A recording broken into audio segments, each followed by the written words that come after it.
So I'm going on a date with a guy named Braeden. We've been talking for about 3 weeks.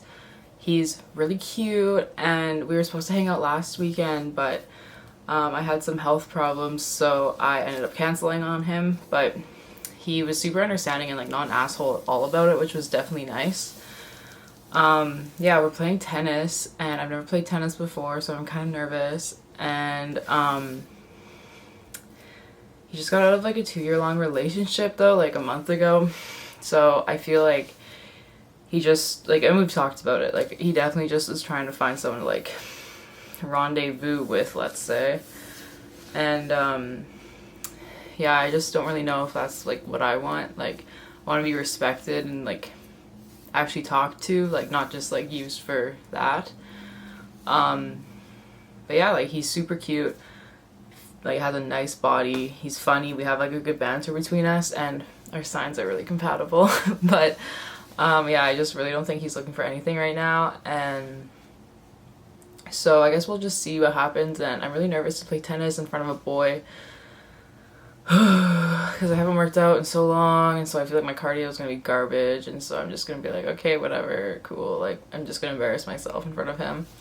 But that's fine. I had my date with Braeden a couple days ago and it was really, really fun. We hung out for probably like 8 hours. I think I met him at his place because he was really close to a tennis court, and then I think I got there at like noon and I didn't get home till like 8:30. But yeah, we played tennis and it was my first time playing. It was really, really fun and I'm totally gonna do it again. So at least I found a new hobby, and I think we got along super well. There's a really good banter between us, and he's my age, which I usually do not even look towards guys my age. So that's new, but he doesn't seem like it. Like he seems like he's older, like he's not a complete idiot, and he's actually mature. And yeah, and then it was just super chill and like an easygoing hangout. And, like after tennis, we were like, oh yeah, like we're hungry, let's go get food.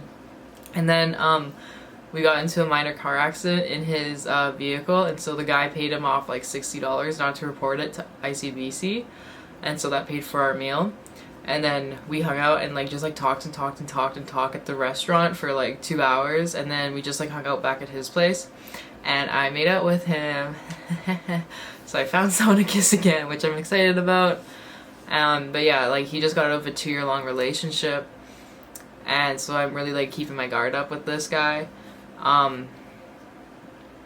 So we've been like texting ever since. We're already trying to make plans for like this coming up weekend. So that's exciting. But yeah, so Braeden, so far he's good. Good work, Braeden. Braeden update. So this happened last weekend. So we were like, it was just an intimacy between us, like that's all we both wanted. We both agreed before like going into everything, like yeah, it's just an intimacy thing, like we both aren't really looking for like anything romantic right now. Like, totally fine with that, totally cool with me. So we hung out a few times. Every time it was just that, and it was like we got along super well too. So last weekend we had plans to hang out last Saturday night for like a few days, probably like 4 or 5 days. And so me being me, I'm a very punctual, very on time, very, if I'm at a place, if I tell you I'm going to a place at 1 in the afternoon, I'll be there at 10 to 1. Like I'm just that kind of person. And like all my friends know this about me. I'm very punctual, very on time. I like to be organized and everything else. So this pissed me off. So we had plans to hang out last Saturday, and we were both working an overtime shift that day, so I was kind of on standby waiting for him. I got off work a little bit before he did, so I was just like waiting around for a text message from him, and like I'm not the kind of girl that's just gonna wait around for some guy. So I went to my friend's house and I was hanging out with her, and he texted me, let's say like 7:30. He was like, hey, you should come over for 11. And like that's way too late for me, so I said, how about 10? And he was like, okay, sounds good.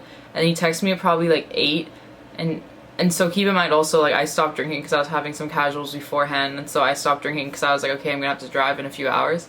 So he texted me at maybe 8 and said, oh, I might not be able to anymore. So that really annoyed me because like I need a yes or no. Plus we had these plans organized for like a few days at this point, like so that was already annoying me. And just tell me so then I can continue having a good night with my girlfriend, or just let me know so I can either keep drinking or I can go on the sober train. So that annoyed me.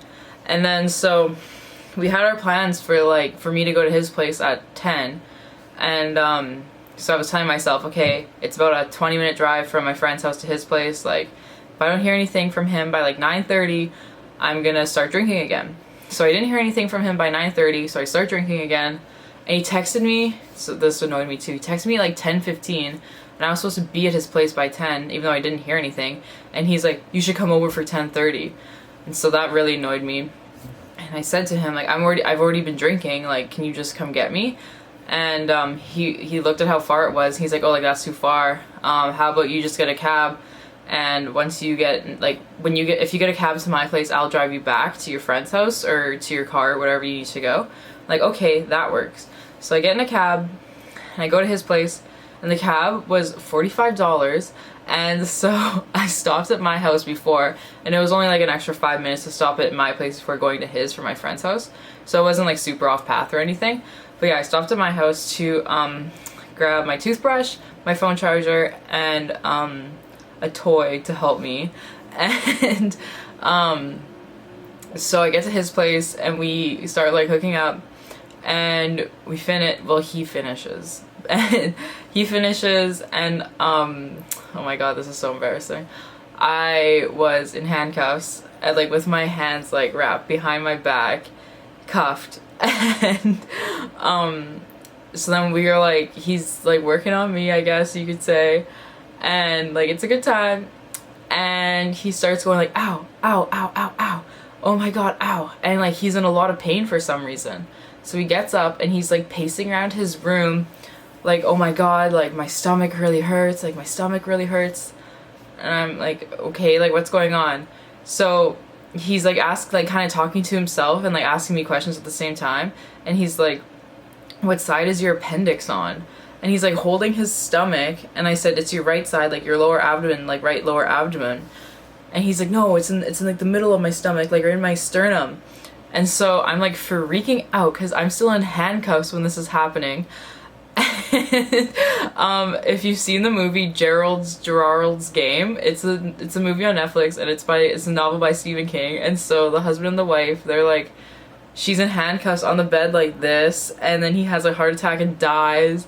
And so this was literally in my head. I was like, I'm gonna be a Stephen King novel right now. Like this dude is gonna die on me, and like I'm gonna have to fend for myself, and like how am I gonna have to call like the ambulance to get me out of like these handcuffs? And so, oh my god. And so then I was able to decuff myself because I'm an independent woman and I don't need a man to uncuff me when he's dying.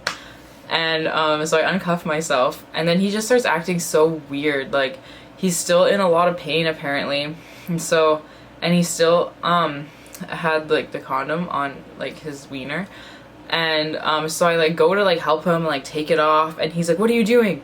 And I said, like, I'm trying to help you, like you have like a condom on your lip dick, like I'm trying to help you. And so I like take the condom off for him, and he's like, oh my god, like I'm in so much pain, like he's just pacing around his room and everything. And I'm like, okay. So I start googling his symptoms, and he had all the signs of pancreatitis, and but of course I'm not gonna tell him that, because like when you're in like a painful situation like that, you don't want to hear like yo, like you need to go to the hospital.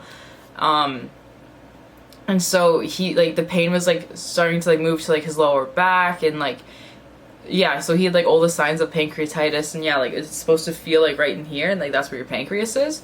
And so he's like, oh my god, like I'm in so much pain right now, blah blah blah. And so he's like, I know you're supposed to spend the night, but can I get you to leave right now?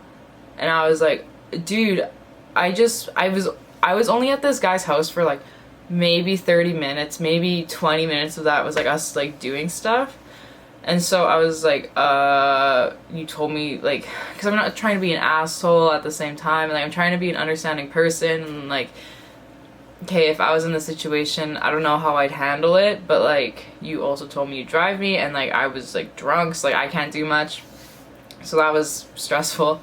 And so I just, so his bedroom's like upstairs, and like I was downstairs, and I was like, okay, screw it, like I brought some drinks with me, like if you're gonna be a little whiny baby, because guys always like over exaggerate their pain. So honestly, it could have just been like a little like gut ache from like eating something gross, like me. I don't know. But yeah, so I go downstairs and I'm just like drinking by myself, like waiting for my next friggin' Uber. So annoying. So he's like kind of like going up and down the stairs, like checking in on me and like seeing if I'm still there, I guess, and like talking to himself and like, oh, like I don't know if I should go to the hospital, like how am I gonna get to the hospital and all this stuff. And I'm just kind of like sitting there like, can my Uber please come? And so he's also kind of being like, he's also being pretty rude to me at the same time, like, when is your cab getting here, when are you leaving? Like, okay, like I'm a pretty nice person, like understanding person, like if you're in this much pain, just like let me, like just don't like kick me out the door, like just say like I need my space, like I don't know what's happening to me. But like he was just handling it so rude, and so I was just like whatever. And so my Uber came to pick me up, and when I left his place, I didn't even say bye. He was still downstairs, but he was in the other room, but I didn't even bother to say bye because I was so annoyed. And then so I get into the Uber, and the way I sit, I had my toy in my pocket, and it immediately starts going off and vibrating, and I was like, oh my god, just like the little cherry on top of my annoyance. Like now this random Uber driver thinks that like I'm getting off in his back seat, like sweet, super embarrassing. So I turn it off and I go home, because yeah, I didn't want to go back to my girlfriend's house where my car was, because I didn't know if their door was locked, and like knowing my luck, their door was probably going to be locked, and then I'd be stranded again, have to get another Uber from her place to my place. So I was like, okay, I'm just going right home. So I go home without my car, obviously, and like sleep in and everything else. I'm like, what the hell? Like, did he just like, are his social skills so bad that he just tried to kick me out by like faking pancreatitis? I have no clue what happened. And so anyways, I texted him Sunday, so like the night after all this went down, and I said, hey, how are you feeling? And I haven't heard a single thing. I don't know if he is alive, if he's dead, if he went to the hospital, if he ever wants to see me again. I have absolutely no clue. I'm just saying that he's dead. I have never had a guy potentially fake an illness to get me out of the house. And like I'm very, very, very confused. There's no indication that like I was getting the feels or anything. Like, yes, we did get along super well. I just like, I have no clue. No clue. Part of me thinks maybe he actually was sick and he's just embarrassed and he doesn't know how to like say anything. But the thing I'm thinking also well is like, if that was me and I was in that situation, like I told the guy to leave because I was feeling really sick, like I would have said like, I'm so sorry, like I know I told you I'd drive you home, like can I reimburse you for your cab, I'll pay you back for your Uber, like I'll make it up to you, like, or at least text the person back and tell them if you're okay or not. Like, so I've been like wondering the past week pretty much, like I don't even know if he's alive, I don't know what the hell happened to him, like no clue, like just very, very confused. And I know that he just got out of like a 2-year-long relationship, so I'm like, I know you're not looking for anything. That's cool with me. I can be the kind of person that you booty call. I am up for it. Just be honest with me. Don't fake, or potentially not fake, I don't know, pancreatitis. Like, that's scary. Like, I'm a woman. I'm a nurturer. I need to make sure that you're okay. So, yeah, super salty that I spent approximately $70 getting to and from his house, and then getting from my house to my car the next day. For about 25 minutes, half hour of fun. And yeah, haven't heard anything from him. Don't know if I'm ever going to hear from him again. Don't know if he's alive or if he's dead. That's my Braeden update. I don't know if there's ever going to be another update. At the moment, I think he's kind of an asshole, kind of a meanie, pretty rude. So I guess I should have learned my lesson from trying to even talk to a guy my age. should be definitely going for a higher age bracket and tax bracket from now on. Yeah, not very impressed with this. And I'm back at square one. Because we had a good thing going. Like, we hung out a few times and it was super fun. It was good. I enjoyed myself. He enjoyed himself. So, I don't know what to make of the whole situation, but I'm a salty girl. I'm a confused girl. And I'm very annoyed about the situation. So yeah, cool. Braeden. He went from this to this, and I don't even know if he's alive, so if he's dead, rest in peace. Rest in pancreatitis. And yeah, cool. Friends with benefits went to friends with pancreatitis real quick, and maybe friends with a gravestone. I have no clue.